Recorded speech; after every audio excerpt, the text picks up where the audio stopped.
Eh bien, bonjour ou rebonjour à toutes et à tous. Bienvenue donc, pour cette table ronde intitulée Pop culture, nostalgie et capitalisme. Je vais commencer par présenter nos invités. Ensuite, je vais parler du sujet de la table ronde et ensuite on va lancer le débat à nos invités. Donc pour parler de ce sujet, donc nous accueillons pour la première fois sur le festival donc Philippe Battaglia, qui est écrivain, qui écrit des nouvelles, des chroniques.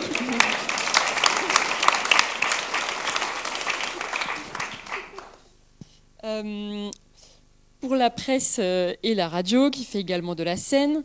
C'est un boulimique de culture qui aime le gore, les tatouages et les zombies. J'ai lu ça sur Internet, je vous l'avoue. C'est assez juste pour l'instant.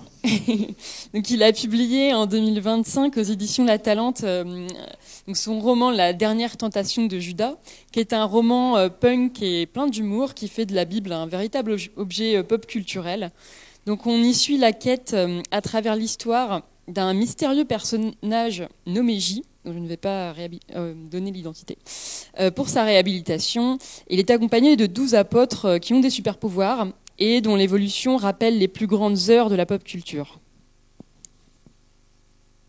Nous recevons également un autre invité, donc également assez iconoclaste, Paco Mtielman.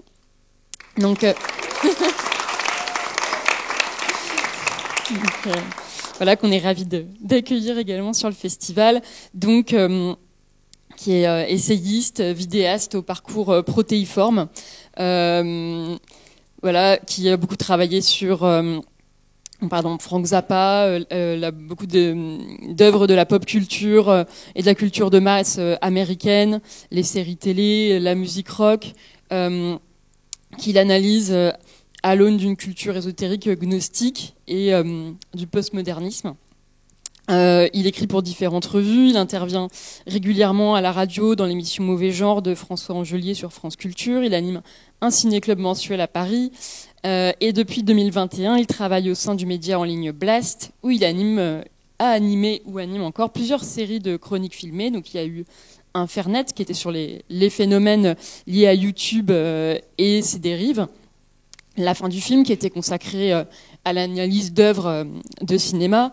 Et puis L'Empire n'a jamais pris fin, consacré aux traces qu'aurait laissé l'Empire romain dans l'histoire de France et qui a donné lieu à un premier tome, L'Empire n'a jamais pris fin, tome 1, donc édité par Masso et Blast en 2024. Et puis donc Deep Web Fantasia, qu'il anime en compagnie de Bolche Geek et qui parle des tendances et des légendes urbaines. Je ne sais pas si on peut parler de légendes urbaines d'Internet, mais ça, voilà. Et voilà. Et c'est déjà pas mal. Et puis nous, il y a aussi d'autres livres qui sont parus, mais voilà. Ensuite, donc, nous accueillons Anaïs Garestier, plus connue sous le nom de Maudie, donc qui est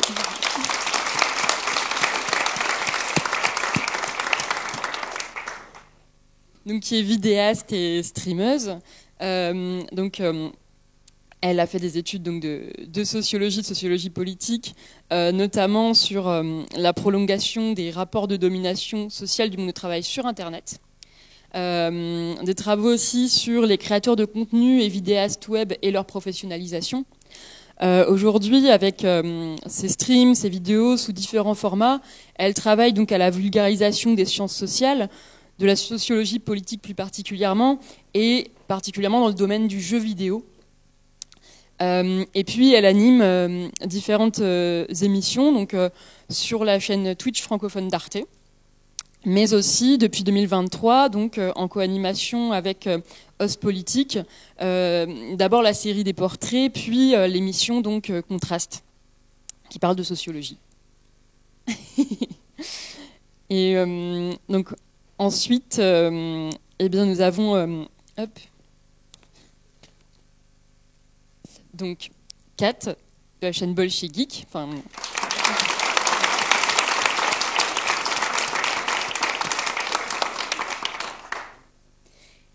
qui est donc vidéaste, responsable d'administration et de production, donc, qui a travaillé pour des compagnies de théâtre et qui continue d'organiser et de jouer des spectacles de théâtre d'improvisation. Depuis 2014, elle coécrit et co-anime avec Benjamin Patineau la chaîne YouTube Bolchegeek, qui aborde la culture populaire sous des angles artistiques, sociaux et politiques.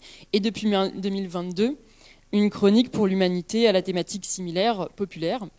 Et au sein de la société de production en coopérative Red Pop, donc qu'elle a cofondée, elle produit plusieurs émissions politiques diffusées sur Internet, donc Rhinocéros pour Blast, Corporate également.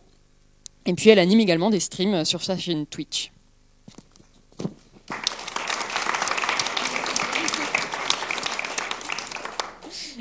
Et enfin, donc, Benjamin Patineau, donc, qui anime la chaîne aussi Bolchegeek depuis 2014 aux côtés de Kat, et ainsi que Populaire, donc, qui anime également Corporate avec donc, le fils de pub pour Blast, et puis avec pas comme Thielman l'émission Deep Web Fantasia.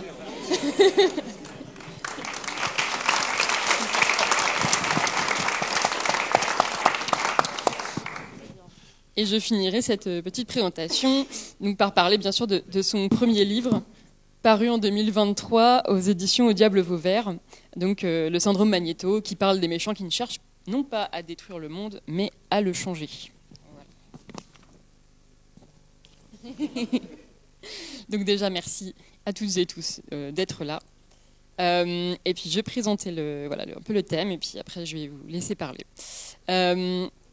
Donc, sur ce sujet donc, de pop culture, nostalgie et capitalisme. Le premier constat, c'est que réactualiser à l'aune de son temps des mythes et des légendes du passé, ça fait partie intégrante de l'histoire de l'art et du récit. Et même le fait de jouer avec ses propres mythologies, c'est aussi à cet égard un élément assez réjouissant de la pop culture qui peut donner lieu à des réécritures iconoclastes et subversives, comme on le voit avec le roman de Philippe Battaglia par exemple. Pourtant, de nos jours, la propension de cette pop culture parfois à se dupliquer, et notamment des grosses productions, à se dupliquer peut lasser. On a les suites, on a les remakes, les reboots, les uchronies au sein des mondes fictionnels eux-mêmes. Et donc un peu parfois ce sentiment de saturation dans l'auto-référentialité. Et en effet, la faculté de la culture geek à moquer ses propres obsessions avec un humour méta peut être extrêmement jubilatoire. Mais du côté des franchises, on en vient parfois à se demander si les scénaristes ne mettent pas plus d'énergie à inventer de nouvelles manières de créer du neuf avec du vieux plutôt qu'à imaginer de nouvelles histoires. La question qu'on se posait, c'est en gros, on peut juste parler d'un simple manque d'imagination et d'audace lié à des dynamiques marchandes. Est-ce qu'il s'agit sinon, avec une analyse un peu plus histoire de l'art, une sorte de passage obligé de la vie des formes artistiques qui serait rendu là à un stade baroque, où l'œuvre parle d'elle-même, et ici donc exacerbée par les logiques commerciales de l'industrie du divertissement. Donc il y a ces pistes-là, mais il y a aussi des auteurs comme Simon Reynolds ou Grafton Tanner qui, avec l'invention de concepts comme Retromania ou Foreverism, lient cette répétitivité à d'autres tendances, comme celle du revival de périodes idéalisées, les 30 Glorieuses, les années 80, et où en fait, alors je résume très très grossièrement ce qu'ils disent, mais en gros, sous l'effet d'un capitalisme néolibéral dont l'horizon est la croissance infinie, l'industrie culturelle, en repassant continuellement les mêmes plats, aurait pour effet d'abolir la nostalgie du passé dans la réitération du présent, façonnant notre désir comme notre rapport au temps en nous enfermant dans un jour sans fin. Qu'en pensent nos invités? Elles ont non pas 4 heures, mais 1 heure. Mais est-ce que vous avez quelque chose déjà à réagir là-dessus?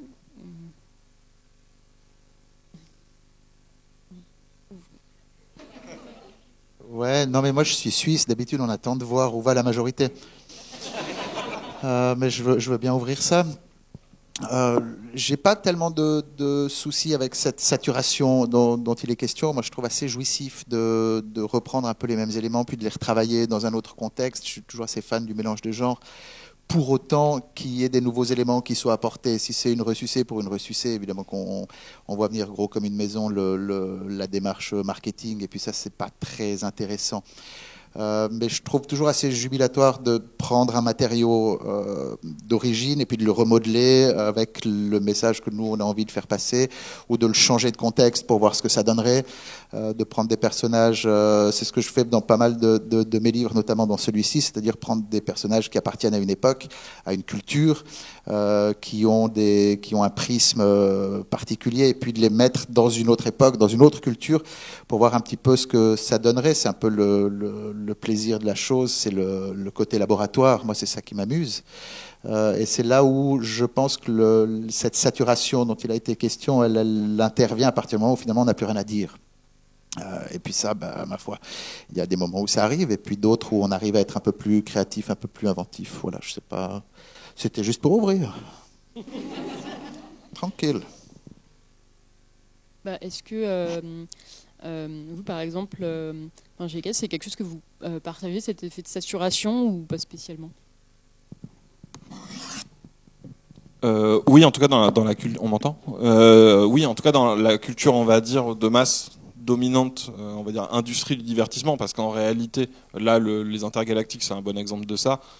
Si vous allez au salon du livre ou si vous suivez les tables rondes, vous verrez bien qu'en fait il y a plein d'expérimentations et d'idées, et c'est pas du tout vrai de dire qu'il y aurait plus que du méta, de la nostalgie, du recyclage, etc. C'est pas vrai. C'est une mécanisme qui est plus dominante d'un point de vue industriel, je pense, qui est liée à comment fonctionne en fait l'industrie, j'allais dire l'industrie des imaginaires en fait dominants, qui par ailleurs produit des choses intéressantes, mais en réalité c'est des industries de catalogue, donc en fait on va tout le temps se porter sur des capitaux qu'on a achetés qui sont des licences, des choses comme ça.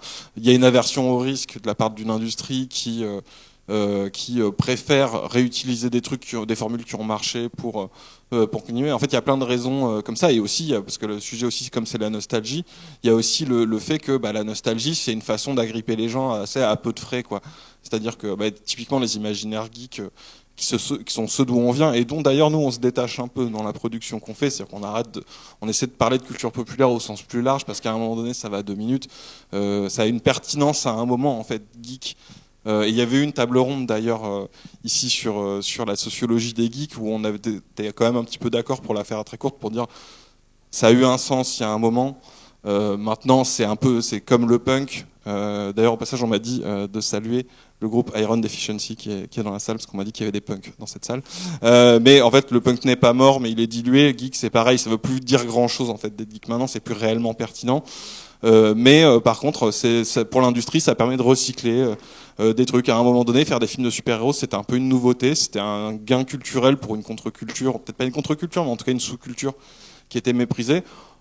Maintenant, c'est une espèce de grosse machine où on fait plus que ça, et ça va être remplacé comme pendant un moment il y avait que des westerns tout le temps, et maintenant on en voit beaucoup moins.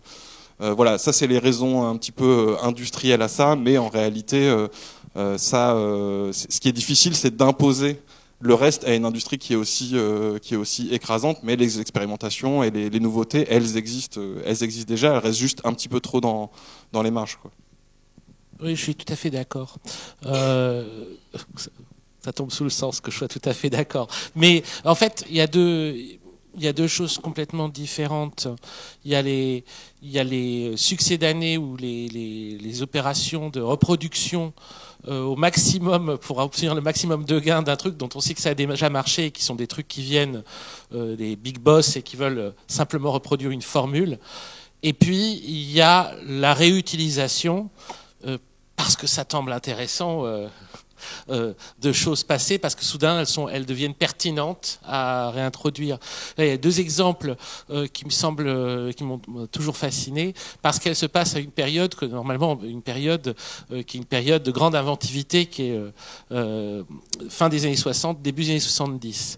Une période de grande inventivité où normalement on n'est pas dans la reproduction du passé, etc. On est dans l'invention.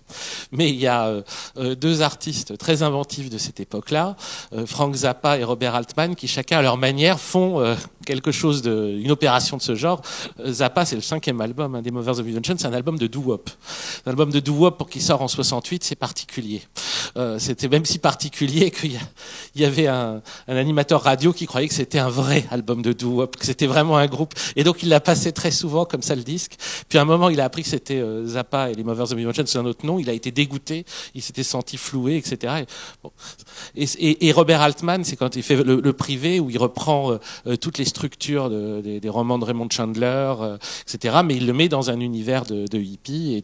Et c'est une idée qui lui est pas venue qu'à lui, puisque il y a le roman de Thomas Pynchon qui est sorti beaucoup plus tard, qui est sorti 25 ans plus tard, peut-être quelque chose comme ça, ou plus, peut-être encore 30 ans plus tard, mais qui a sans doute, parce que c'était un roman commencé à cette époque-là, et puis je pense qu'il avait commencé, il avait la même idée.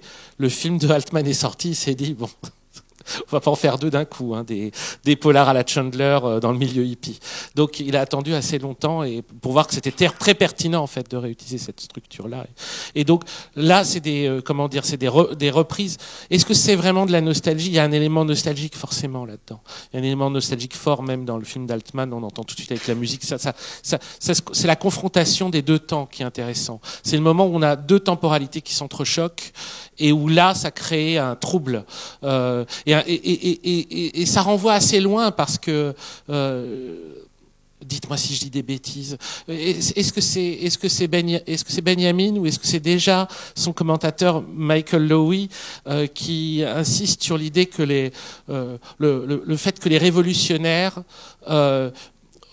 réutilisaient presque de façon kitsch les figures de la Rome antique pour pouvoir réinscrire leur histoire, se référer sans cesse à Brutus, etc., à Catalina, à Caton, etc. Et en fait, dans les moments de plus grande nouveauté, peut-être qu'il y a une forme de peur devant l'inconnu qui fait qu'on est obligé immédiatement de les donner sous une forme qui nous est relativement familière. Donc on va puiser dans l'ancien quelque chose qui nous permette de créer du nouveau. Ça, vous voyez, c'est une opération complètement différente. Alors, est-ce qu'elle fonctionne avec de la nostalgie? Une part. Parce qu'en fait, la nostalgie, c'est la peur d'être dans l'inconnu. Et donc, on va rechercher des éléments qui nous rappellent du connu et qui nous disent « c'est bon, je suis pas perdu, il y a ça quand même, ça, je m'en souviens. » Bref, bon, j'ai déjà fait trop long. J'ai fait mon Dionée.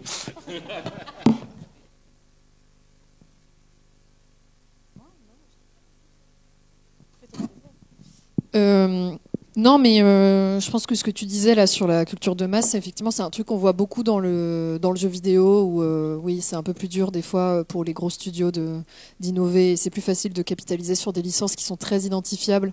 Aussi parce que les parents vont acheter ça à leurs enfants, parce que eux ils y ont joué, donc ils savent que c'est une valeur sûre. Moi, je suis une énorme pigeonne et j'avoue que les licences avec lesquelles j'ai grandi, j'ai tendance à les acheter même si je sais que ça va être nul. Les nouvelles sorties. Typiquement, peut-être que mon plus grand acte de résistance cette année, ça va être de ne pas acheter un jeu Pokémon, enfin, après des décennies à acheter des jeux Pokémon et à être systématiquement déçu. Donc oui, je pense qu'il y a un truc qui est rassurant et puis et où on a du mal à se détacher des fois. C'est des choses qu'on a commencé, qu'on a envie de voir perdurer. On a du mal à lâcher prise sur des choses qui nous ont marqué peut-être. Moi, le truc qui est un peu le truc qui peut être un peu inquiétant, on va dire, c'est quand les gens n'ont plus que ça comme vision et que ça les ferme potentiellement à de nouvelles découvertes dans le jeu vidéo. Je pense qu'il y a beaucoup de gens qui ne suivent les dernières sorties parce qu'on suit les dernières sorties, mais qui du coup loupent toute la scène jeux vidéo indépendante, qui elle pour le coup arrive à trouver cet équilibre de puiser dans l'inspiration de choses avec lesquelles on a grandi pour en faire quelque chose d'autre et pour l'amener ailleurs et pour avoir un véritable regard dessus. Du coup, je pense qu'il y a plein d'industries qui sont dans ce cas-là où en fait il y a toujours un aspect nostalgique dans la création parce qu'on s'est inspiré d'œuvres qui ont été marquantes pour nous, mais on amène cette œuvre ailleurs, on se l'approprie. Et je pense que ce qui est un peu gênant dans les suites et les licences qui perdurent, c'est qu'il n'y a pas ce phénomène d'appropriation d'une œuvre par une personne tierce ou par un studio tierce. Voilà. Donc Je pense que c'est sain quand c'est des inspirations, mais quand les suites perdurent juste pour perdurer, parce qu'il faut que ça continue, parce que ça rapporte de l'argent, on se casse vite les dents dessus, quoi. Je finis le tour de table en disant pas mieux. Voilà, pas mieux que les autres. Je suis effectivement d'accord avec cette question-là, qui est de la question de la passation que tu évoques, Maudit, et que effectivement la nostalgie et l'effet de licence permet ce truc-là d'avoir un point d'entrée dans l'œuvre qui va être une passation, qui est un truc limite mémoriel, et c'est là où c'est quand même beau ce truc-là, c'est que ça permet aussi peut-être un lien générationnel entre les gens. Et au sein des mêmes familles, peut-être qu'une œuvre qu'on sait passer, etc., peut aussi créer ce lien-là et permettre, par exemple, j'en sais rien, vous avez une mauvaise relation avec votre daron, mais à un moment donné, il y a un nouveau Zelda qui arrive et en fait, il va vous passer le premier Zelda. Peut-être que ça va renouer quelque chose. Donc moi, c'est là-dessus où je trouve que c'est intéressant de travailler sur ce champ-là, voilà, pour aborder un truc peut-être qui a été moins dit par mes collègues. Mais après, effectivement, c'est vrai, la logique industrielle, elle est autre. Elle est que la nostalgie, ça fait que quand bien même on va prendre un risque à un moment donné, en plus où il n'y a jamais eu autant d'argent à investir dans l'industrie culturelle, on sait qu'on aura au moins une petite plage de public acquis parce qu'on va les appâter avec la carotte du doudou de la nostalgie. Donc c'est le filet de sécurité. Et en fait, de filet de sécurité en filet de sécurité, il n'y a juste plus aucune prise de risque sur certains sujets parce que voilà. Et après, on va évacuer tout de suite l'éléphant dans la pièce qui est qu'il y a aussi le truc des licences et que des grosses machines type Disney, en fait, elles refont à l'infini des trucs juste pour garder les droits. Vous avez le premier truc, puis une réadaptation, puis un live action, y compris quand c'est full 3D dégueulasse. Il doit y encore avoir un Blanche-Neige ou je sais pas quoi au cinéma en ce moment. Et ça, c'est juste purement capitaliste au sens de on garde le truc dans notre giron et on verrouille bien les droits. On est bien sûr que comme ça, on fera pas des trucs neufs et on garde le truc. Et en plus, c'est un peu la dynamique de toute façon, Casino gagne toujours à la fin. C'est que quand bien même ça marcherait pas ou qu'on se rendrait compte au dernier moment que ça va pas marcher, il y a un système magique qui s'appelle passer un film en perte et profit et on récupère le coût du film en déduction d'impôt. Donc hop, c'est magique, tout le monde y gagne à la fin. On l'a fait, on l'a déclaré, donc on garde les droits et en plus on perd pas de thunes dessus parce qu'en fait on le déclare pas. Enfin, c'est génial. Voilà, donc ça, on l'a dit, c'est évacué. On peut passer à autre chose. Comment tu voulais rebondir?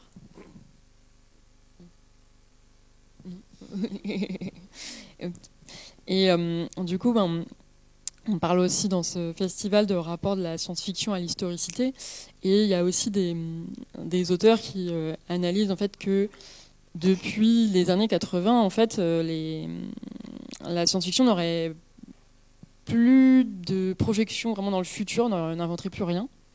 Alors pas de nouveaux récits, mais en tout cas en termes de projection dans le futur, il y a une espèce de panne, et que du coup, les imaginaires un peu uchroniques comme ça, ou le fait de ramener à la nostalgie, c'était aussi quelque chose d'une nostalgie d'une époque où on pouvait encore penser le futur.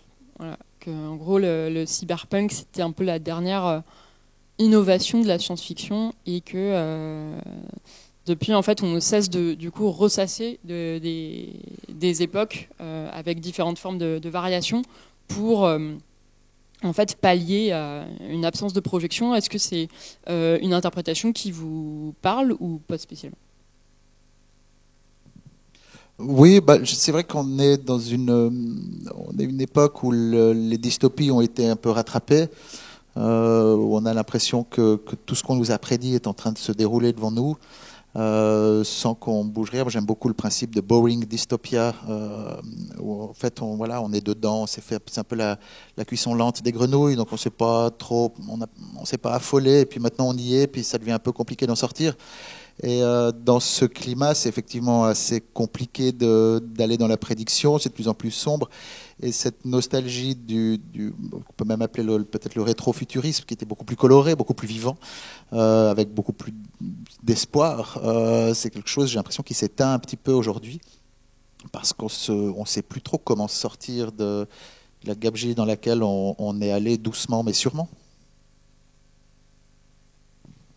Ouais, moi j'irais complètement dans ce sens. Enfin, moi c'est une thèse que j'aime beaucoup, mais qui a été développée par beaucoup de gens. Et je voudrais pas rentrer dans des name drop, mais les gens qui lisent Mark Fisher ou Jameson ou des gens comme ça, même si c'est des choses que des gens comme Alan Moore ont dites et tout, il y a quand même, je pense, c'est vrai, une spécificité à quelque chose qui s'est produit avec les années 80. Mais là, on sort même du simple truc industriel. C'est quelque chose qui est culturel, vraiment au sens très très large. C'est que c'est des gens qui ont commencé, et je dis ça, c'est des gens qui disaient ça il y a 15-20 ans, quoi. Qui disaient, il y a eu un truc qui s'est passé dans les années 80 qui s'est cassé. Ça concerne la science-fiction, mais notre univers culturel, en tout cas, on va dire occidental, là-dessus. C'est que on est arrivé à l'ère du There is no alternative, et c'est pas pour rien si la réponse contre-culturelle à There is no alternative, qui était la phrase de Thatcher, et c'est le tournant néolibéral qui dit en fait c'est fini. Maintenant, le modèle, c'est la démocratie libérale à l'occidental partout dans le monde. L'URSS se termine à l'issue de cette décennie-là. Voilà, il n'y a plus de contre-modèle et voilà, on va tous. C'est la fin de l'histoire en fait. C'est le concept de fin de l'histoire. D'ailleurs, il y a un livre de Francis Fukuyama, qui est un néoconservateur, qui avait fait un livre qui s'appelle La fin de l'histoire et le dernier homme dans ces années-là, qui est un livre politique pour dire, c'est fini, c'est la fin de l'histoire, mais c'est bien. C'est-à-dire que c'est la fin du monde, mais c'est bien parce qu'en fait, voilà, on a trouvé le modèle qui va s'imposer partout. L'histoire lui a donné tort par ailleurs.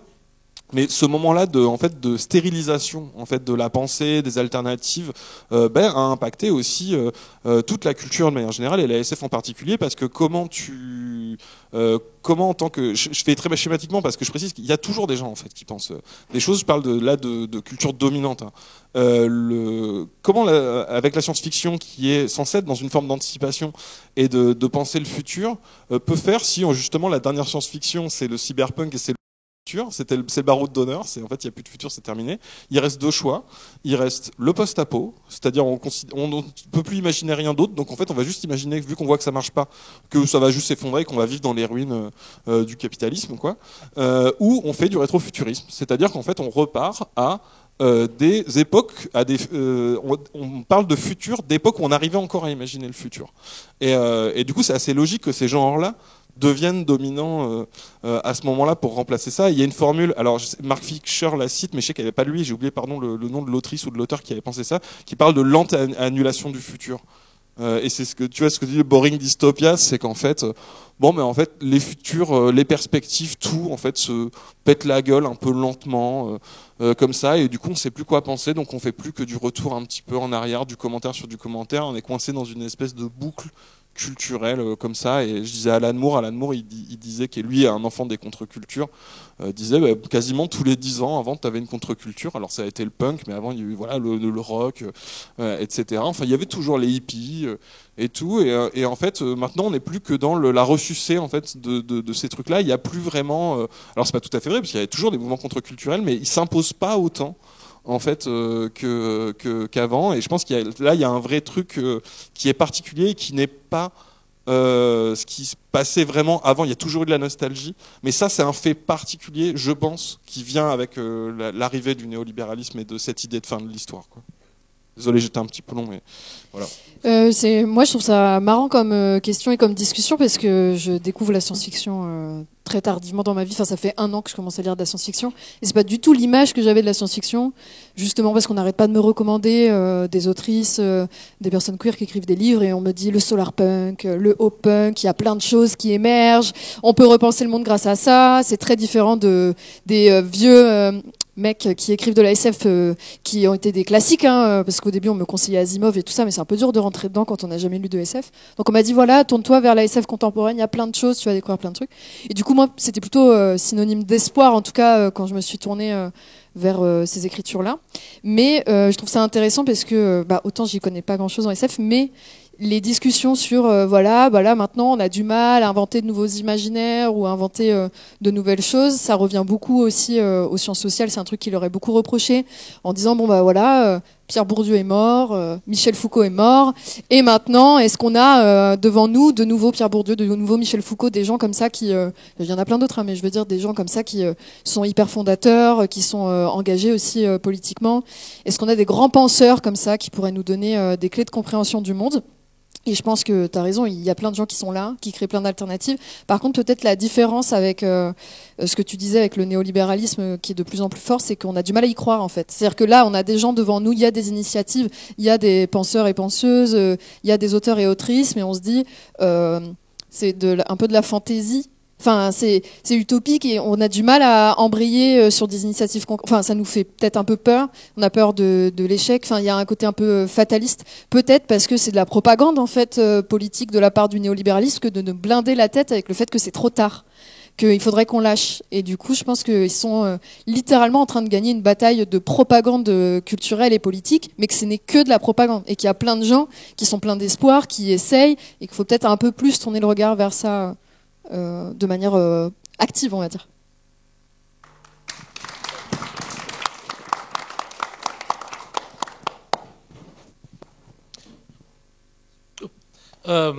C'est peut-être pas directement, immédiatement dans le sujet, mais quoi, ça en fait partie. Je pense qu'il y a une question aussi des modes de diffusion culturelle qui font que ça fait monde ou pas. En fait, quand on pense pop culture, on pense quelque chose qui fait que votre voisin de table, il connaît la même chose que vous, il peut en parler avec vous. Ça marche selon certains processus de diffusion de la culture et avec plein de paramètres dont l'un est la non-saturation d'un domaine. C'est-à-dire, en gros, comment dire, un truc très simple. Quand a commencé le star system hollywoodien, il y avait, pour les gens qui connaissaient les stars de Hollywood, il y avait maximum 40 stars. Ça a très vite grossi, c'est normal. Lors des phénomènes massifs de pop musique, quand il y a des groupes comme les Beatles, les Rolling Stones, les Who, etc. Il y en a un certain nombre, mais il n'y en a pas un nombre infini, quoi. Il y en a un certain nombre, et c'est très sain, et tout le monde les connaît. Et déjà, quand j'avais 20 ans, il y avait le grunge. Donc ça, il y avait encore un des derniers phénomènes, on va dire, dans la musique type rock, comme ça. Mais ce que j'ai vu plus tard, où j'ai retrouvé ce phénomène où ce qui est pop culturel fait monde, ça a été un moment des séries télévisées. Il y a un moment des séries télévisées où ça a fonctionné comme ça. Et puis après, évidemment, l'industrie à ce moment-là s'est dit il faut en faire encore plus. Et en fait, les phénomènes de saturation, quand quelque chose commence à marcher, évidemment, là on se dit on y va. Puis il y a une saturation. Et puis surtout, il y a des phénomènes de niche qui se créent. Et donc du coup, c'est très connu et c'est très important pour 200 personnes, 500 personnes, 1000 personnes, etc. Et ça doit être un peu pareil pour les penseurs, à mon avis. Il y a un phénomène un peu comme ça. C'est-à-dire que, je sais pas, dans les années 60, 70, on va dire, le Nouvel Obs fait une couverture sur le penseur du moment. Ça va être Jean-Paul Sartre ou Michel Foucault ou je sais pas quoi. Grand entretien. À la télévision, ils sont trop contents de le recevoir. Et tout. C'est comme ça. C'est des phénomènes où il y a un nombre limité d'éléments à connaître pour que tout de suite on puisse en parler ensemble en groupe, on puisse en parler au café, on puisse en parler à table, on puisse en parler dans sa famille, etc., etc. Et là, à ce moment-là, curieusement, pas curieusement, c'est normal, ça s'intensifie. C'est-à-dire que il y a un phénomène d'aller-retour, c'est-à-dire que la personne qui à ce moment-là est à cette place, il y a une intensification aussi dans ce qu'elle produit parce qu'elle sait que ça résonne. Et donc il y a une transformation, il y a une action de la réception sur ce qui est en train de se jouer.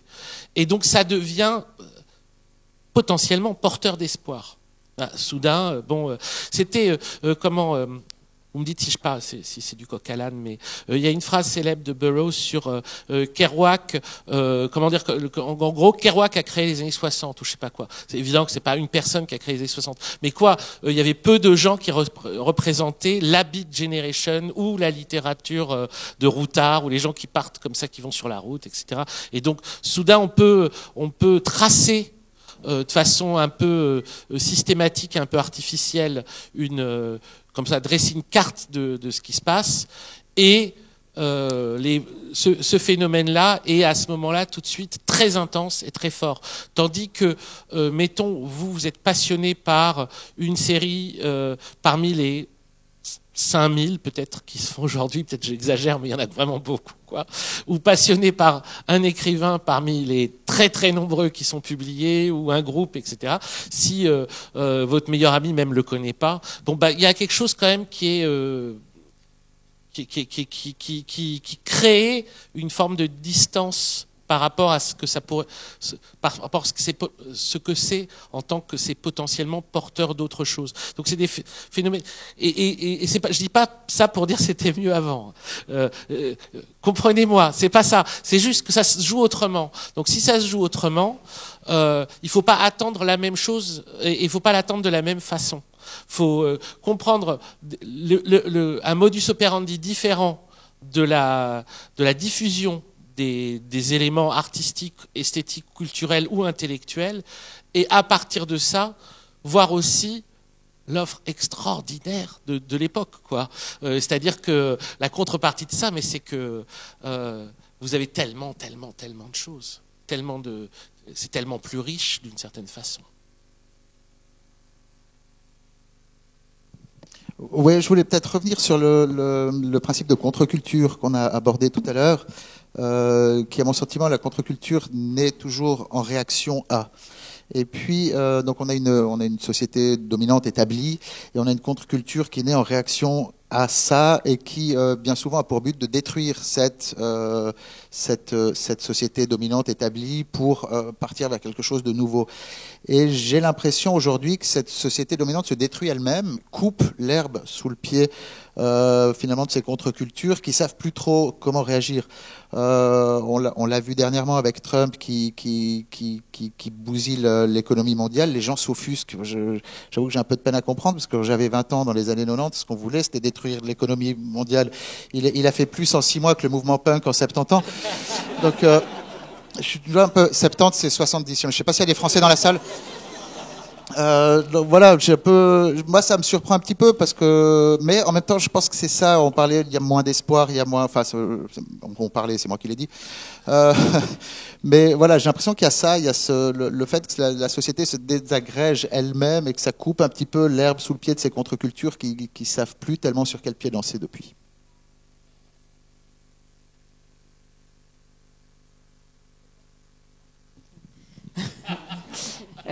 Oui, vous avez dit énormément de choses. Du coup, j'étais en train de cogiter à tout ce que vous avez dit. Donc, je vais aller m'asseoir quelque part dans la salle là, parce que je suis en train d'ingurgiter tout ça. Moi, il y a une chose que les inters m'ont appris, c'est à décentrer aussi beaucoup le regard. Je crois que c'était l'année dernière ou l'année d'avant, il y avait quand même pas mal d'autoristes d'Amérique latine, et j'ai vu des choses très originales avec pas mal de réalisme poétique dans l'écriture, et des choses qu'on voit moins dans les littératures auxquelles on a beaucoup plus accès facilement, donc ici on va dire francophone, anglophone, quoi. Et peut-être que là il y a des choses à repérer pour avoir aussi cette espèce de souffle différent, parce que moi, dans les tables rondes, dans les lectures, dans les choses que j'ai vues ces dernières années, notamment au sein des inters, je pense qu'il y a encore pas mal de choses, même dans la BD, je trouve qu'on a quand même beaucoup de choses qui font des choses très originales avec un matériau du déjà là, comme diraient d'autres, et que c'est ça aussi, en fait, de manière générale, la création, ça reste de se nourrir de tout ce qu'on a autour de nous pour faire des trucs. Donc oui, effectivement, peut-être qu'on n'invente rien de nouveau, mais il y a quelqu'un, il y a très longtemps, qui a dit que de toute façon, on arrivait trop tard, parce qu'il y avait des hommes depuis 7000 ans et qui faisaient des trucs. Enfin, il l'a pas dit comme ça, c'était plus joli, mais voilà, vous savez, quoi. Donc franchement, je trouve qu'à ce moment-là, et je rejoins Maudit là-dessus sur le fait de effectivement quand on a le privilège, je vais dire ça comme ça, de pouvoir s'intéresser au circuit indé, parce que je pense quand même que c'est un privilège, de voir ces choses-là. Quand on peut aller dans des festivals, voir des auteurs et des autrices qui parlent en table ronde et qui présentent leurs bouquins, quand on peut, j'en sais rien, suivre des trucs qui nous permettent d'avoir accès à ces formes différentes, là on voit qu'il y a quand même beaucoup de nouveautés, et je trouve que quand même, y compris dans l'industrie, il y a des choses qui sont mises en place. Dans le jeu vidéo par exemple, je pense sur une plateforme qui s'appelle Steam, il y a le Steam Next Fest, qui est un festival qui présente, où les créateurs et créatrices de jeux vidéo peuvent présenter des démos de leurs jeux. Je dis pas que c'est parfait comme système, je dis pas que voilà que c'est un truc forcément incroyable à tout point de vue, mais il n'empêche que gratuitement vous pouvez aller tester plein de démos de jeux, de choses qui sont différentes du circuit traditionnel, qui peuvent être différentes de ce qu'on a déjà vu, qui sont pas des grosses licences, etc., qui vont par la suite être confrontés à tous les problèmes de l'industrie et de l'économie, parce que, encore une fois, on est en compétition, c'est saturé, etc. On l'a dit, mais c'est pareil dans l'édition, en fait. Combien de projets vont recevoir les maisons d'édition, pour combien de projets édités, etc.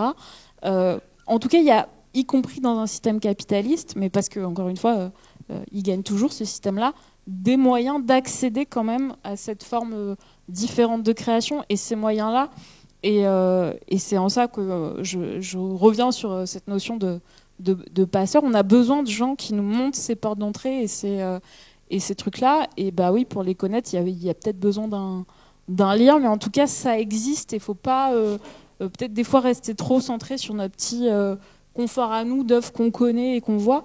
Mais il y a même des grosses plateformes qui permettent ça aussi, c'est-à-dire que, y compris dans une industrie très capitaliste, centrée sur son propre profit, son propre maintien, dans l'affluence des plateformes qu'on a vu arriver aujourd'hui, vous êtes chez vous, vous pouvez avoir, j'en sais rien, Netflix, Disney+, Amazon Prime, et je sais pas quoi d'autre, je sais pas combien de marques on est aussi obligé de citer, 5. Et en fait, vous pouvez avoir du cinéma indien, du cinéma coréen, du cinéma, j'en sais rien, de plein d'endroits.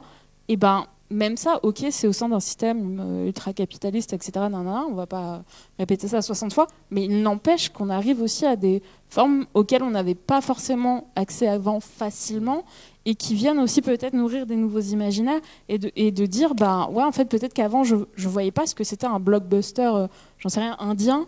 Je pense à RRR qui a fait beaucoup parler de lui, mais que peut-être ça va venir nourrir aussi d'autres trucs et d'autres manières de réinterroger les mythes, de refaire aussi du cinéma grand public, de faire des œuvres chorales avec plein de personnages, avec plein de noms. Peut-être que ça nous permet aussi d'arriver à ça, et qu'il faut en profiter aussi, quitte à être dedans, prendre aussi un peu ce qu'il y a à prendre.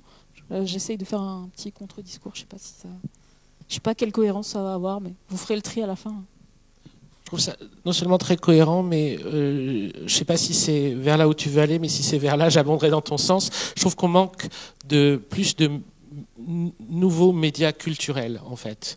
Un peu comme on peut avoir des médias d'information comme Blast. Abonnez-vous, c'est Mathias qui m'a demandé de le dire. Je l'ai fait. Mais on aurait besoin de, en tout cas, moi je me souviens que parce que je suis vieux, quoi, mais c'était il y a 15 ans. Il y a 15 ans peut-être, il y avait ce magazine pendant un moment, Chronic Art. Ils avaient fait une couverture sur les Fury Furnaces, qui était un groupe de rock pas tellement connu. Ils avaient mis Fury Furnaces, meilleur groupe du moment, à l'aise. Et du coup, j'ai écouté les Fury Furnaces. Et j'ai adoré, j'ai acheté tous leurs disques, etc. Ça l'avait fait, ce truc-là. Il y a un moment où on pourrait se dire c'est pas très utile, mais en fait c'est très utile quand même d'avoir ce type de. À un moment, il y a un média mais adapté à l'époque et adapté à ce que, en gros, on doit faire passer de cette époque. Et parce qu'à un moment, c'est un gage de confiance, quoi. Et c'est sûr que par rapport à une infinie production, quoi, et on est perdu. Et enfin, moi, en tout cas, je sais que je passe à côté des meilleurs trucs du moment tout le temps. Ça me rend fou. En général, je les découvre 10 ans trop tard. Ce serait tellement génial d'avoir quelque chose, je sais pas, peut-être que ça existe et que je le connais pas en fait, mais justement c'est un problème si je le connais pas, ça veut dire qu'il s'est pas imposé suffisamment pour que tout le monde le connaisse, quoi, et qu'il puisse à ce moment-là dire bon ben voilà, tiens, on a l'impression que je sais pas quoi, le cinéma indien, ça va là, et ça c'est intéressant, ou littérature sud-américaine en ce moment, elle propose ça, et ça c'est vraiment intéressant, et etc. Et pourquoi c'est plus intéressant que vous pensez, pourquoi soudain ça va devenir urgent, existentiel, intense, et que ça va, et, enfin en gros, se dire que notre vie va dépendre de ça. Parce que si on ne sent pas que notre vie va dépendre de ça, on s'en fout, quoi. C'est juste, on n'a pas le temps, c'est normal. Moi, je pense que la force d'un média comme Blast, justement, c'est de réussir à s'imposer, même si c'est sur une plateforme comme YouTube, même si c'est encore sur Internet, même si c'est voilà, on est encore là-dedans, mais on essaye de s'imposer. Et ce que tu disais sur les contre-cultures tout à l'heure, moi, il y a un truc qui m'alarme vachement et je me sens un peu énervée en ce moment là-dessus. C'est que c'est un truc classique, hein, j'ai rien inventé, mais l'espèce de cercle qu'a le capitalisme de s'approprier les contre-cultures pour les vider de leur substance, ce truc de le capitalisme récupère tout, sa propre critique, il arrive à en faire quelque chose. Moi, c'est quelque chose qui m'a extrêmement frustrée, par exemple, avec Severance, qui est une série que j'adore, hein, bien sûr, mais je pense qu'à la fin de la saison 2, j'en suis ressortie en regardant les making-of qu'il y a juste derrière les épisodes. En fait, après chaque épisode, vous avez les acteurs et puis le producteur Ben Stiller qui parle, le réalisateur, qui parle de la série et de comment ils l'ont produit. Donc, si vous connaissez pas Severance, ça parle du monde du travail. Et donc c'est quand on regarde quand même assez anticapitaliste, voire même antifasciste, en disant en fait peut-être que le monde du travail est autoritaire, totalitaire, etc. Et puis pour faire la communication de leur série, c'est une série Apple TV, ils ont mis les acteurs dans un cube en milieu de Grande Centrale, la gare à New York, et ils les ont laissés là travailler sous le regard des gens. Ils refaisaient ce qu'ils faisaient dans la série, ils travaillaient sur des tâches qui nous semblent absurdes, et les gens qui circulent dans la gare sont des travailleurs et travailleuses qui passaient devant ce spectacle. Et je trouve qu'ils ont cette force-là de réduire à un spectacle des choses qui sont en fait la vie des gens, de se retrouver devant un bureau et de faire des tâches inutiles. Et en fait, là comme ça semble pas très intéressant ce que je dis, je m'en rends compte. Mais en fait, ça pose la question de qui produit ces récits-là. C'est pas des travailleurs et travailleuses qui écrivent ces récits-là. Et je pense que je suis sortie assez énervée des making-of pour ça. J'en ai marre parce qu'on prend les miettes. On est là, oh, à Disney, ils ont fait Andorre, c'est antifasciste, c'est super. Je suis la première à dire ça, hein. Mais c'est super. Et en fait, on prend les miettes et on leur dit merci. Donc on se retrouve à dire merci à des bourgeois de s'intéresser à ces sujets-là et d'en faire quelque chose d'assez pertinent. Et en fait, moi j'ai envie que votre cousin qui fait des courts-métrages et que vous avez l'air de trouver cringe, qui arrive à faire des trucs, en fait, on le trouve stylé aussi. J'ai l'impression que l'imaginaire des marques fait que si c'est estampillé Prime, si c'est estampillé Apple et si c'est estampillé Disney, on se dit bah tiens, c'est la culture de masse, tout le monde va pouvoir y avoir accès et c'est stylé que les gens aient accès à ça. Mais c'est tellement pour vendre notre plateforme au milieu de plein d'autres choses qui sont carrément merdiques, que je trouve que ça pourrait être cool qu'on arrive à, localement en tout cas, valoriser des productions indépendantes et qu'on se pose la question de qui est derrière ces productions-là. Ça ne veut pas dire qu'on ne doit pas en faire la promotion, les faire exister. Enfin, voilà, je préfère que les gens regardent Andorre et Severance que plein d'autres choses, comme par exemple TF1 et les productions TF1. Mais voilà, mais ça reste que c'est pas là qu'on doit s'arrêter. Enfin, on doit pas juste applaudir et puis être content de regarder ça. Faut aller plus loin que ça pour moi.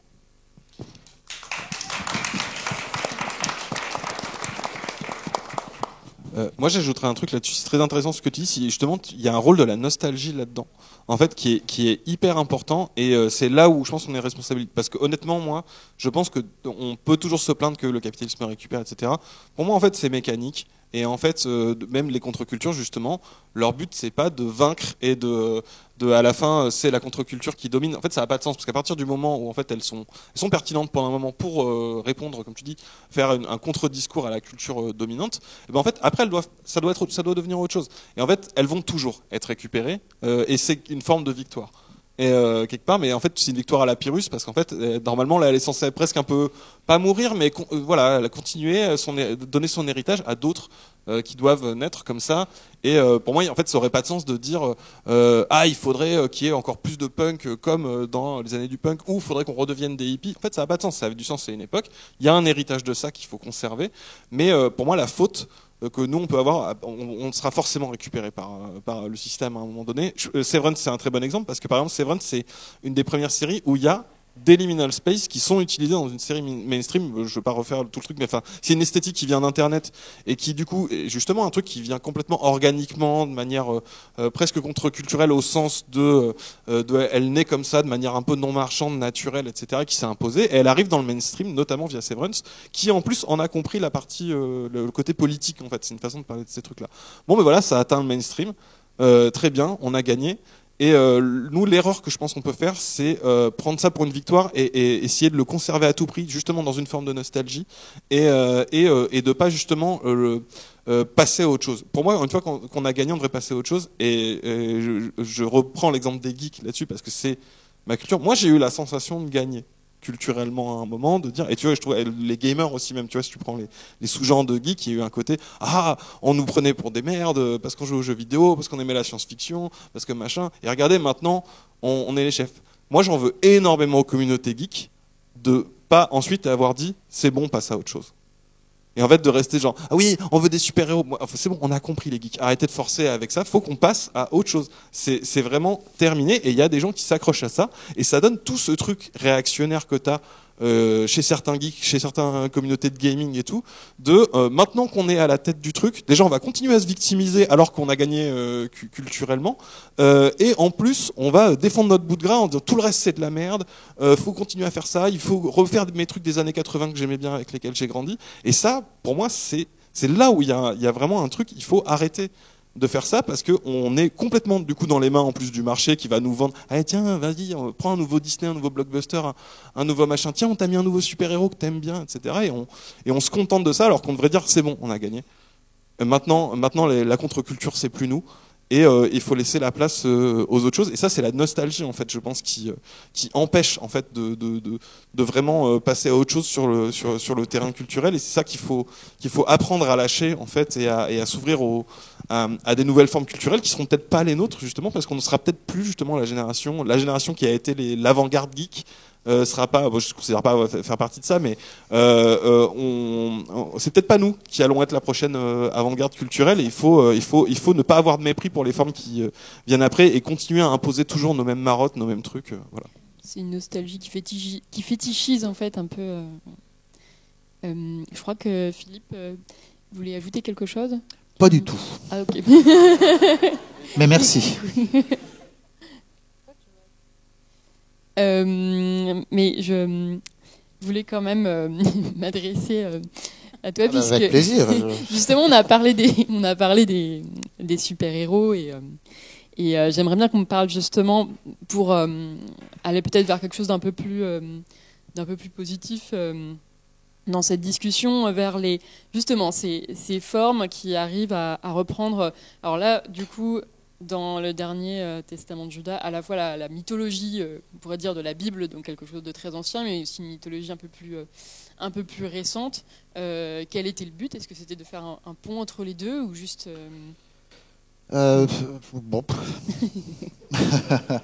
Ce livre est né comme une blague, en fait, tout simplement. C'est un truc qu'on pourrait se dire au coin du bar après trop de bière. Tiens, si Jésus est Judas.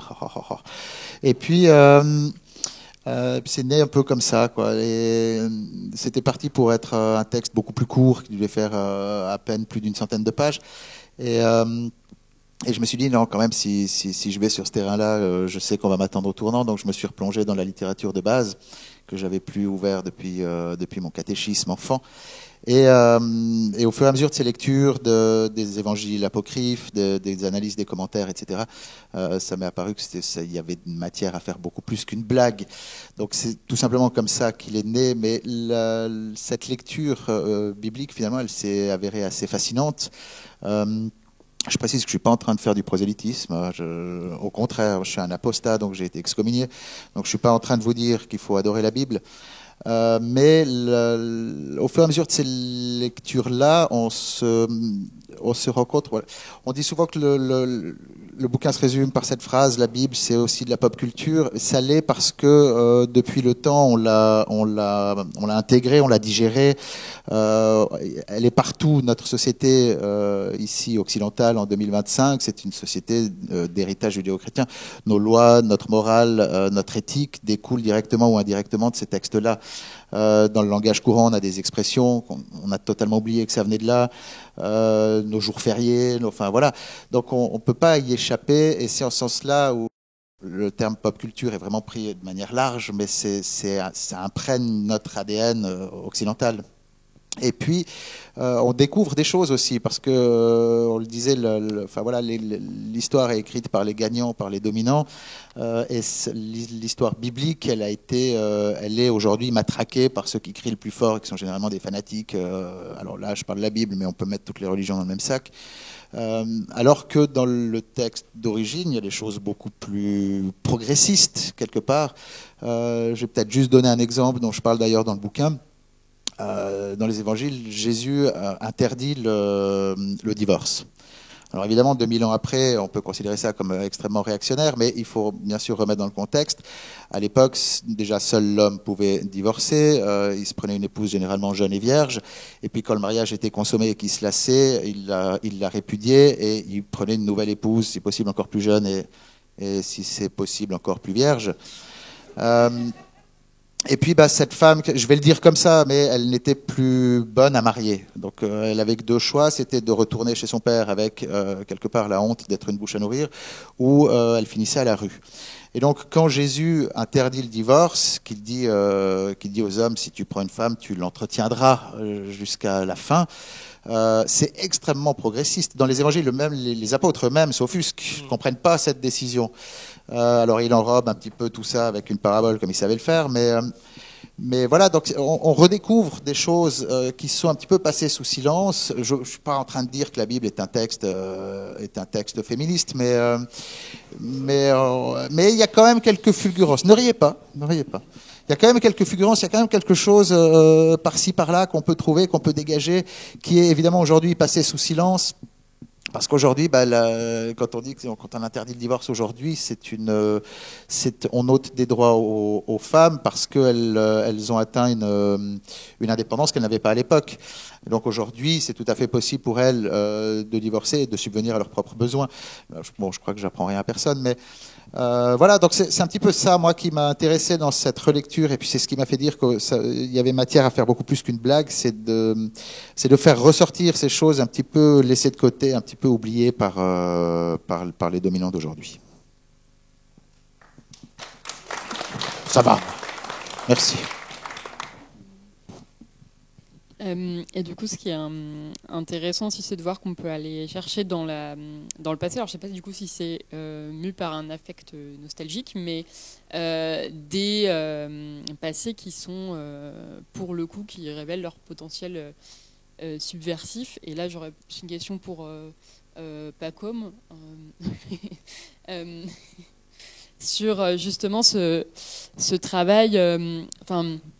Un travail qui est plutôt en fait justement orienté vers la continuité du passé ou des mythes dans le présent, et en même temps qui est aussi imprégné de pop culture, mais qui nous fait voir les choses sous un angle pour le coup vraiment différent et subversif.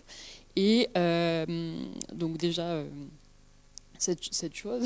Et ensuite, du coup, est-ce que pour vous, c'est un rapport nostalgique de faire ça, ou c'est plutôt vraiment d'aller toujours creuser, faire revivre les œuvres dans toutes leurs, aspects subversifs? Vaste question. S'il y a de la nostalgie, je m'en rends pas forcément compte. J'ai pas l'impression pour moi-même de faire des choses nostalgiques, mais je suis pas bon juge. Moi, ce qui m'intéresse, il trop de choses. Mais en gros, bon, moi j'ai commencé en faisant des essais qui pourraient s'apparenter à des essais liés à la culture pop, quoi. Mon premier livre était sur les Beatles. C'était la culture pop de mes parents. Hein. Je suis pas si vieux, mais ça m'intéressait justement comment dire, tout ce que ça drainait en termes de mythologie, de légendes urbaines. C'était lié le mythe de la mort de Paul McCartney, ce qu'il y avait pu avoir autour de la mort de Sharon Tate, etc. Comment, en gros, il pouvait y avoir une interprétation de la musique qui pouvait produire des phénomènes des fois terribles, et donc mais qui sont, comment dire, des réappropriations, on peut dire, de cette musique ou de ces textes, quoi. Et donc qui a à voir avec la question du sacré, la question du mythe et tout ça. Donc c'était ça un peu mon départ. Après, ça a bougé, quoi. J'ai continué à vivre, écrire, et puis j'avais envie de changer de sujet régulièrement et de changer de domaine régulièrement. Et donc, j'imagine que tu me poses cette question par rapport à l'Empire n'a jamais pris fin, et donc revisiter l'histoire de France, etc. Oui, c'est... alors, j'ai pas l'impression que ce soit très nostalgique. J'ai pas la nostalgie de Louis XIV. J'ai pas la nostalgie de Henri IV. J'ai pas la nostalgie de Clovis. J'ai pas la nostalgie de César. Donc je pense pas que ça soit ça. L'idée, c'est plutôt de recréer, de se recréer des généalogies et de se dire, pour pouvoir avancer, faut recréer des généalogies et faut recréer, un background qui soit différent du background officiel ou du background imposé d'en haut, imposé de l'éducation. Et en gros, c'est dépoussiérer en fait cette histoire-là et lui faire raconter autre chose. Et pour ça, alors là, moi j'ai aucun scrupule à utiliser des éléments d'aujourd'hui, à le faire parler comme aujourd'hui. Au contraire, ça me plaît, ça m'amuse, ça fait partie aussi de ma culture, les bandes dessinées de Gossens, les bandes dessinées de Fmur, les Monty Python et tout ça. Bon, c'est aussi je fais pas de l'humour en tant que tel, mais ce type d'humour rentre dans la manière dont je les aborde. Donc il y a plutôt, ça irait plutôt dans ce sens-là. Mais j'ai l'impression qu'on parle pas vraiment du sujet de la discussion globale là. C'est plus, tu vois, c'est ça le problème. Tu vois, moi ça me fait penser à la discussion qu'on avait hier sur la table ronde d'ouverture sur les fascistes qui s'approprient nos imaginaires et comment on lutte contre ça ou pas, etc. Moi j'aime bien aussi, et notamment dans le travail de Paco, mais même on peut le creuser par rapport à la relecture de la Bible, ce truc-là en fait on est capable aussi de faire l'inverse. Tu vois, hier je disais, en fait... oui, ok, nous on invente des trucs cool et les fascistes juste ils ont de l'argent et ils se disent viens, j'aime bien ce truc nul, je vais le financer parce que c'est moi qui ai la thune et vous vous avez plein d'idées mais vous êtes pauvres.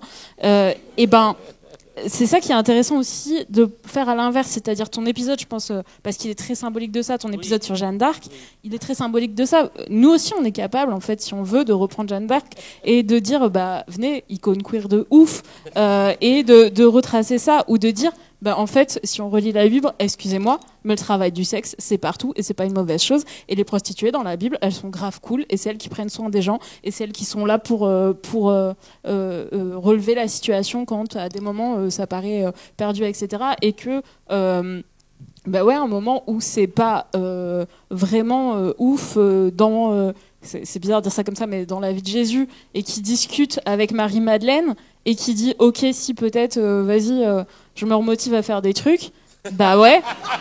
J'ai envie de dire merci les TDS en fait, et c'est pas moi qui le dis, c'est la Bible. Donc on est capable en fait, non mais voilà, on plaisante là-dessus, mais on est capable de le faire. Et voilà, prends ça, Team Jésus. Donc voilà, pour moi c'est le mais pour moi c'est le pendant exact de la discussion d'hier soir, de dire si on peut se faire piquer nos imaginaires par les fascistes qui en fassent des trucs fascistes, on peut aussi leur dire mais vous avez voulu absolument remettre la religion et des trucs très très bornés au sein de la société et de nous dire maintenant on va suivre des trucs qui sont turbo-catholiques et si vous l'êtes pas, et ben tant pis, on va vous faire bien comprendre que c'est un problème. Mais aussi on peut leur dire bah ouais, mais alors dans ces cas-là, vas-y, relis le texte, qu'est-ce que ça dit à cet endroit-là et là à cet endroit-là, et Jeanne d'Arc, et du coup moi c'est ça que j'aime bien dans votre taf aussi, quoi, c'est de se dire bah vas-y, nous aussi on peut le faire.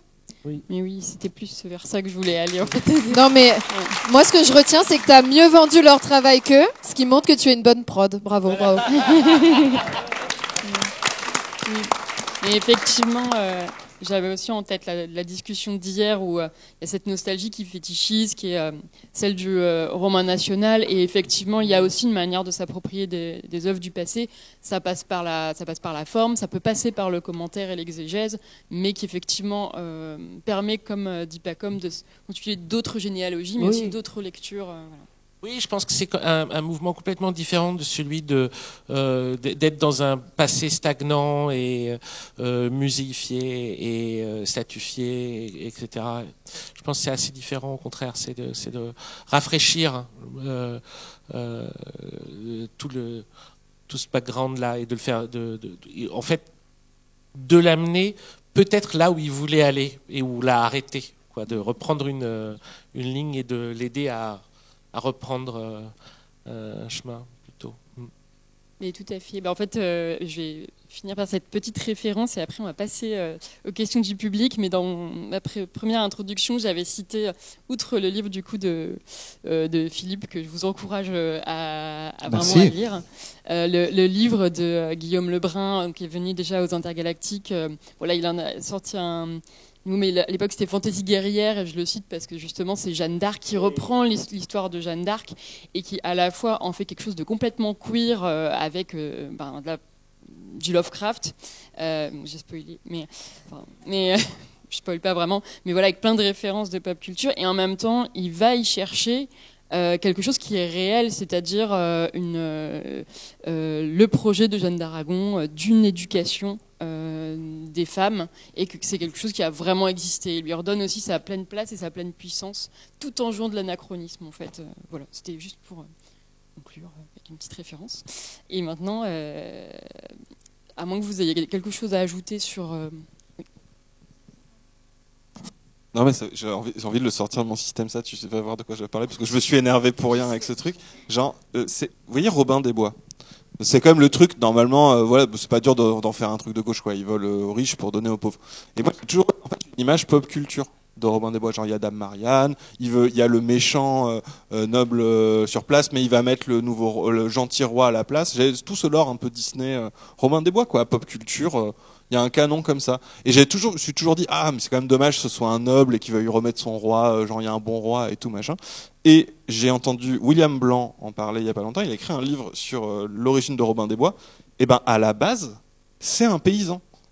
Et genre, dans le lore de base de Robin des Bois, c'est un paysan. Et je sais pas pourquoi, mais ça m'a énervé de fou de me rendre compte, parce qu'en fait on aurait pu dire non, on va faire des nouvelles versions de Robin des Bois, on va en faire quelqu'un qui est issu de la paysannerie et tout, mais en fait ils nous l'ont volé en fait, et ça c'est un truc, et ça m'y fait penser tout ce que vous dites sur comment récupérer ce mythe là, et je me dis non, maintenant j'ai qu'une envie, c'est de faire un Robin des Bois et dont on pourrait presque prétendre qu'il est plus fidèle à son truc d'origine, en disant non, il est pas là pour remettre un roi, c'est un gars, c'est un yeoman, ça s'appelle, c'est un paysan qui possède sa terre et qui se révolte contre les nobles, et les nobles nous l'ont piqué, et c'est un scandale, quoi. Mais ça, en fait, tu sais, c'est quelque chose qui s'est répété un nombre incalculable de fois, et une des fois les plus célèbres, en fait, si tu réfléchis à toutes les fausses identités qu'on a voulu donner, enfin, à l'auteur des pièces de Shakespeare, parce que William Shakespeare était juste un type de la petite bourgeoisie, quoi. C'était un fils de tanneur, un fils de mec qui travaillait le cuir et qui avait d'abord gardé les chevaux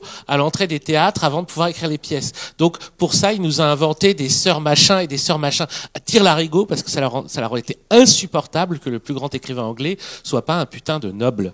Et même pour l'histoire de Jeanne d'Arc, il y a eu combien de mythes comme quoi en fait c'était la fille du roi, etc. Il fallait inventer ces conneries, quoi. Mais ça rassurait. Alors ça, c'était, on pourrait dire, c'est le mouvement qui veut aller vers se rassurer, vers quelque chose qui est ordonné et qui est stable et qui est donc je savais pas pour Robin des Bois, mais ça m'étonne pas. Non, mais ça m'a fait péter mon crâne. C'est genre, typique. Vraiment, oui.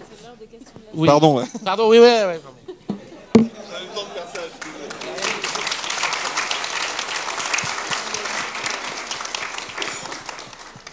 Eh bien, on va passer. Voilà, si vous avez des questions.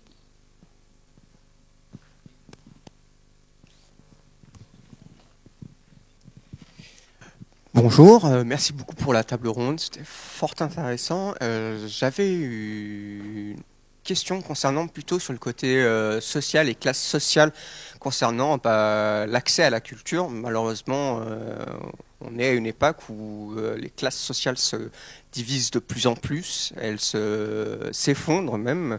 On a juste une classe sociale supérieure qui arrive à atteindre un point critique de pouvoir tout écraser.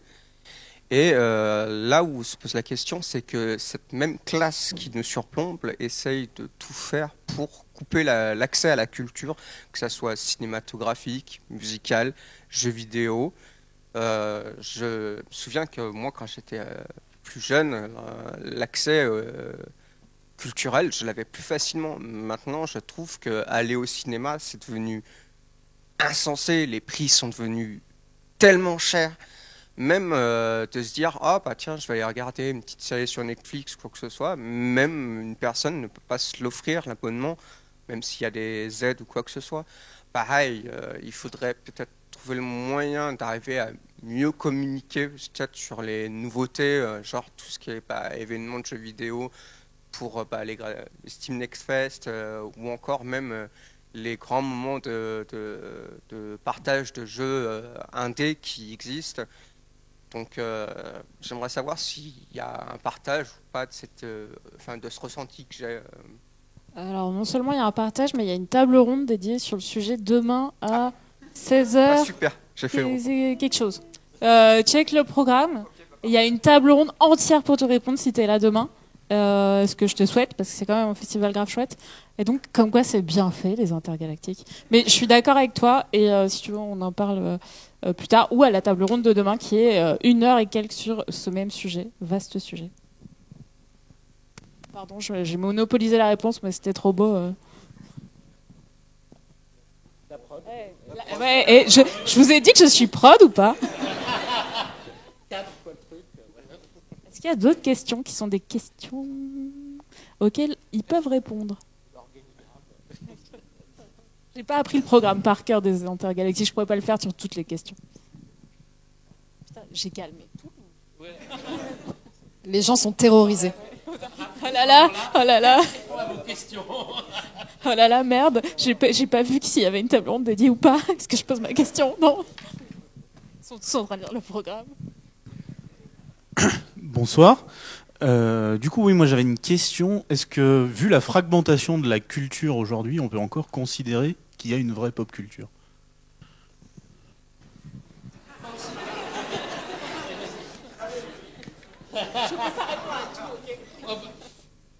Alors il y a une table ronde demain. On invente des fausses tables rondes. Oui, demain 15h, salle 7. Après-demain.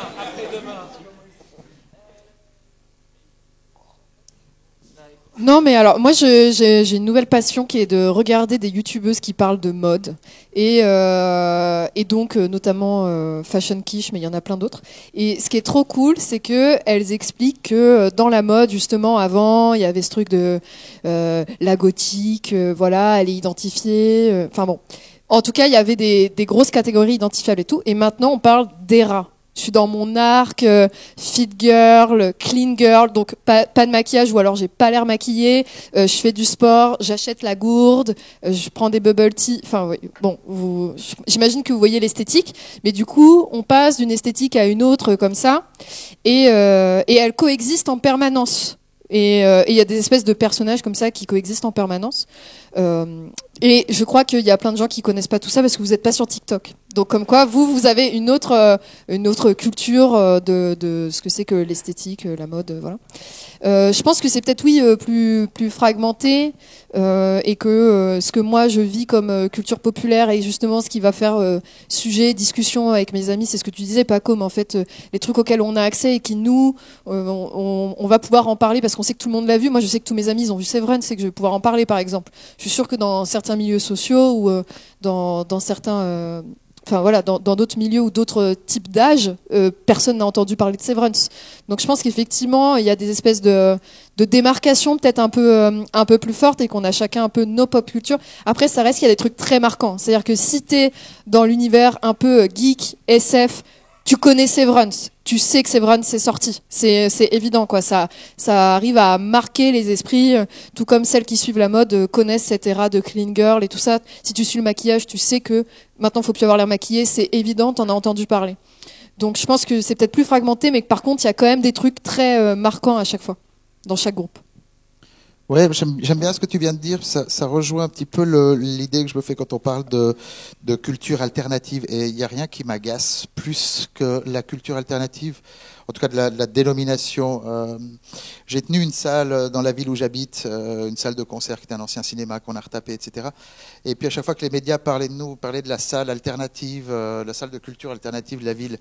Et ça m'agace un peu peu. Et ce dont tu parles là, cette espèce de multiplication des cultures, ça met un petit peu fin à ce schéma de culture alternative. Et moi, je m'en réjouis. Parce que le principe de culture alternative sous-tend qu'il y a une culture, une vraie culture, et puis une autre culture qui serait un peu moindre. Et ça m'agace un petit peu. Moi, si je vais au théâtre voir un classique, c'est ça ma culture alternative. Parce que c'est pas ce que je fais tous les jours. Et voilà, et cette multiplication des cultures, je l'aime bien parce qu'elle casse ça. Voilà. Il n'y a pas de table ronde demain là-dessus.